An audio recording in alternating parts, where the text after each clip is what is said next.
People, welcome to United Stand. What's going on? The hat's all on funny. Confirmed. We are live here on Manchester United Stand where Man United have agreed. Finally, they've agreed a fee for Harry Maguire for a world record for a defender. World record fee of £80 million. Thank God for that, man. Like, Jesus Christ, like, it's been dragging on so long that, like, the excitement in me is not even there anymore when we announce it. Like, I just see this as one down, two to go. Like, thank you. Like, at least it's done. Let's talk about it. Let's open the floor. Make sure you're smashing a like on the video. Yeah, Harry Maguire signed for Manchester United. We all knew it was going to happen. Breaking on Sky Sports now. It was actually the Telegraph who put it in first, which I saw. And then Rance messaged me and he was like, "You've seen it, seen the news," and I went onto Sky Sports, and obviously now it's all coming out that the fee has been agreed. We knew that obviously yesterday he wasn't going to be in the team today for saying all that. James, so excited, I'm getting all my words mixed around. But yeah, loads of talks of maybe another centre half coming in instead, and United not willing to pay the extra £5 million. But the deal has been agreed. The fee has been agreed, should I say? As I'm looking at it now as well, £80 million has been agreed. So if you're just joining us, that is what happens. I mean, look, how good does it make it for us? We know we've needed Maguire. We know exactly what he's going to bring. Yes, right at the beginning of this whole saga, probably back to last year, I didn't want Harry Maguire, and I will say that. I will admit that right now. I did not want Harry Maguire, but as time's gone on, I wanted him to prove to me just exactly what he could bring. And I have to say, from the World Cup and then proven into last season as well, he's been fantastic, and you can just see exactly what he would bring to Manchester United. Contribution from Aidan Sisladi. From a reliable journalist, more than a reliable journalist. Yep, James Cooper now breaking on Sky Sports News as I'm watching as well. The Telegraph have also confirmed it, and it's all over the internet. And you would think, I know you never ever know until the player is holding up the shirt to confirm this news. And look, it doesn't circulate around unless the deal's done. My boy Simon Peach as well, Rance's boy, he put up a little Twitter gif of Harry Maguire running around. He's basically confirmed it as well. So it's done, man. It's pretty much done, barring anything real bad happening. I would say it's pretty much done. Over 3K of you watching. Like I always set, 500 likes. Let's see if we can get to 500 likes whilst we're still watching. And smash a like on the button there. George Roper says, told yous. Luca says, Mark looks different. Yeah, he does. He's been in Mallorca. He's caught the sun, as you can see. He's caught the sun. Yeah, he looks a little bit different and sounds a little bit different also. 80 million geese, £30 million overpriced, but we need a centre back still, says VK Dean. And look, essentially, I think we're all resigned to saying no one gives a shit about the fee. Let's just clear that up. Like, I'm not gonna lie, I was in that camp at the beginning where I was like, do you know what? It's too much money. It's too much this. It's too much that. But at the end of the day, you have to just go and pay for what you need. That is as simple as that. You have to pay what you need. If you're not willing to pay the money, someone else will, and you get left behind. We've seen Liverpool do it with Van Dijk. 5 million. People were fully saying that. I was saying that. I couldn't believe it. But you look at the impact he's had at Man United, and I've said so many times, yes, Maguire might be a slightly less, not as good as him by ever so slight. You could argue that they're on par, but the impact he will have on our back four is very similar to what Van Dijk had on Liverpool's back four. For me, I'm not saying that our back four will be instantly better than theirs, because it probably won't. But I tell you what, we're going in the right direction. Wan-Bissaka, between him and Trent, are probably the best right backs in the league. Then you're looking at a centre back pairing of Lindelof and Maguire. And Luke Shaw. All of a sudden, I tell you what, you're looking at Luke Shaw. I know Rance has got his feelings on Luke Shaw. He's getting highlighted. You know, he's got to step up, because the rest of the positions across the back four, obviously De Gea and goal, looking good to me, mate. So Luke Shaw needs to step his game up. I want to see him going flying forward. I want to see him get an assist. It just makes for a whole complete back four for me. If we can get Luke Shaw firing, and you're looking at that centre back pair, Maguire, Lindelof, and Wan-Bissaka is his own thing. Fantastic. So yeah, Greg Hempsel, thanks for the contribution. He says, Maybe not Jones signed the contract extension, I suppose. And he's just missed the mainstay, isn't he, Jones? I don't think I think he's going to finish his career, man. You know, I will probably give him an amazing testimonial and make him retire. Well, look, Maguire's going to be the first choice centre half. There's absolutely no doubt in my mind about that. We're not going to, you know, pay a world record fee for a defender, and him not his best defender at the club, and Axel's probably not there yet. Do we keep Axel there? And, you know, we know that Eric Bailly always gets injured. We know we can't rely on Phil Jones as well and Smalling. So maybe, you know, and he's going to get games. I can't see them two playing every single game. But what I do want to see with Maguire and Lindelof, I really want to see a partnership develop. We haven't seen it since Vidic and Ferdinand. We just have not seen it. I want to see Ollie say, right, this is my centre-back pairing. Wan-Bissaka, Fernandes. It goes Wan-Bissaka, Maguire, Lindelof, sport. And my coach when I was playing at MK Lions National League, when I was younger, he always used to say to me, Flex, offense wins games, defense wins championships. And it's so true. And it's the same in football. If you can't defend, yeah, you might win like a few games here and there, or you might win quite a lot of games, but you're not going to win enough to win a championship. You're just not. You're just not. So for me, sorting out this stuff has always been a massive key for us. And we have literally turned it round in getting Maguire. We've got probably, outside of who's starting for England, and I know that Maguire starts for England, but I know Trent gets in at right back. But Wan-Bissaka, like I said, arguably could be the best right back in the league in a couple of seasons, maybe a season, depending on how he develops. But obviously Trent, I would say, is, but Wan-Bissaka closely followed. Maguire, other than Van Dijk, Kompany's now not in the league. You got Laporte in there, who's obviously very good. He's in the top 5 centre backs in the Premier League. Absolutely, I dare someone to tell me otherwise. He's in the top 5 centre backs in the league.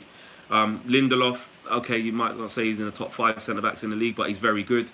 And Luke Shaw, he's got a lot to live up to, because you could possibly say that he's not in the top 5. He could be 5th. You could say he could be 5th, depending on how you're actually looking at it. So look, I'm over the moon with this move. Like I said, it's not like we haven't known that it was happening, but it was about time, wasn't it? It was about time. Flex, you're doing a good job, says Bob Caprasio. Thank you so much for that. Harry LB, hashtag Bruno next. Yeah, look, it's all about like a kid, isn't it, where you've been begging your parents for that toy. You're begging your mum and your dad for the Buzz Lightyear toy. As soon as you get the Buzz Lightyear toy, you want the Power Ranger toy. You want to move on to the next. And that's what we're seeing with this deal. Yes, we've got Harry Maguire, and that's fantastic. That's great. And in some respects, it's good that we've actually got it done before the flipping transfer deadline day. This didn't need to drag on. At least Man United have got it done, where it can be announced within a day or two, with him holding up the shirt, and he can be in for that Chelsea game. None of this bullshit waiting around till Thursday night, 11 o'clock, last minute, 10:58 transfer. It gives us a chance. Harry Maguire's done. Let's go and get Bruno Fernandes. Let's go and get Paulo Dybala. I hope it's not one or the other. I mean, a lot of people are saying that, look, it's probably going to be one or the other.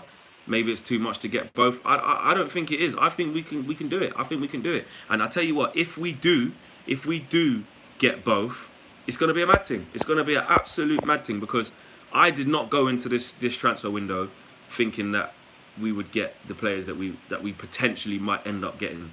We know we needed a lot of players. We know we needed sort of 5 players as a minimum. But if you think about it, a transfer window of Daniel James, young prospect, so give him time. Wan-Bissaka, ready to go straight in to the starting 11, because we spoke before the transfer window even opened that when these transfers comes in, we need man to come into our starting 11. You should see that I'm live. But yeah, we need ready-made ballers. We need ready-made ballers right now. So we're getting that. If we get, obviously we've got Wan-Bissaka, he's ready to go in. We've got Maguire, he's ready to go in. And if we get Bruno Fernandes and we get Dybala, they're players that are ready to go straight into the first team, bro. So it kind of ticks all the boxes, and then you start to look at it like, you know what, Ollie is getting the backing. These next, what is it, 5 days, 6 days until the transfer window shuts, will tell us a lot about Manchester United and where they stand in backing Ollie in this transfer window. It would tell us a hell of a lot, because I tell you what, if we pull it off, if we get Fernandes on top of this, and we get Dybala on top of this, and keep Pogba, the whole complexion of the transfer window looks completely different. Favor Nut says Ollie in. Lego finally says Ryan Murley. Flex, when do you think he will join the team? Says Dale McCallum. Well, look, we're going to Cardiff tomorrow. I'm going to be in Cardiff tomorrow. We're doing some pitch side stuff there with One Football. Me and Josh, we did another vlog. We're up there tomorrow. Obviously, it's not going to be tomorrow. He hasn't even been officially announced / unveiled. The medical as well. We're still waiting for more news on that. My guess is that Harry Maguire will be is over at Carrington now. I did read one report said that he's at Carrington as we speak. So we know that it's all imminent. I would like to see him kind of announced the back end of the weekend. Really, I don't know why they can't announce it Saturday night or over Sunday for me, and then we can move on. So I expect him to probably join up with the team in training, probably next week. I'd say I don't see a reason why Harry Maguire can't be training on Monday. I don't see a reason why. Yes, he's got to have his medical, but he's been playing pre-season. He's going to be fit. He's going to be sharp, and barring any underlying issues that can happen at a medical in really extreme circumstances, I can't see there being any problems. So why can't Harry Maguire be training with Manchester United at Carrington and the rest of the squad by Monday? I don't see why. Tuesday at the very latest. Get him in there training, ready for that Chelsea game. Because for me, he makes his debut in that Chelsea game. I don't care about tactics and having to bed man in. This is the whole reason why we want to go after Harry Maguire, why we've got, which is why I wanted him over Koulibaly personally. Which is why I wanted him over Koulibaly personally. There was a super chat. There it is there. Jonathan Reed says, Flex, Martial, Rashford, Dybala, Fernandes, Pogba, Bruno. I mean, just look at that, The front three of, Martial, Rashford, Dybala looks very exciting with Greenwood to come in and out of that, if Dybala comes. And, Pogba and Bruno in the midfield as well would be fantastic. We know that as well. So I think that'd be absolutely fantastic. Bruno in and Pogba will see the club making progress to put class players into the team. Absolutely, I agree. We need to see that happen. We absolutely need to see it happen. Now need Bruno and see that happen. We absolutely need to see it happen. Now need Bruno and Dybala, says Le United. And that's the big question. That is now the big question. We've got Maguire over the deal, over the line. Are we going to go for the rest? Are we going to go for the rest? Are we going to go for the clean sweep? If Ed Woodward can pull that out of his... similar to the Arsenal fans who were crying that they had no money and all that, and now they're all behind Kroenke because he spent the money. We'll be doing the same. We'll be doing the same. If Ed Woodward gets this right, we all know what we think about the Glazers and stuff like that, but this is the type of investment we want to see. And if we can see this on a consistent basis, it's going to be brilliant. Look, this by getting these deals over the line, it's not going to make us win the league.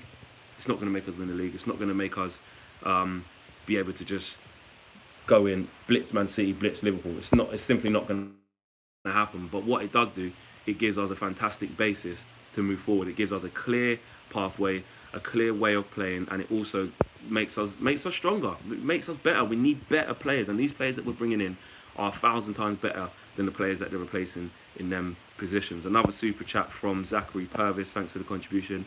Dybala, in my opinion, will just cost Marshingi.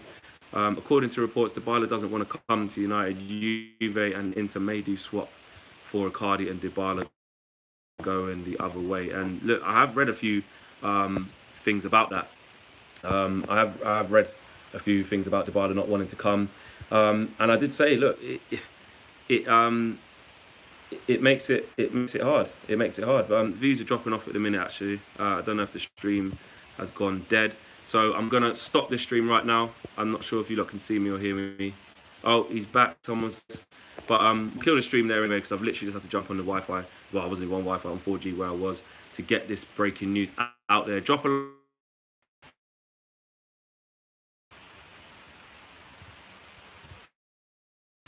I'm out of here. I wanted to wait for it to reconnect. I am out. Peace.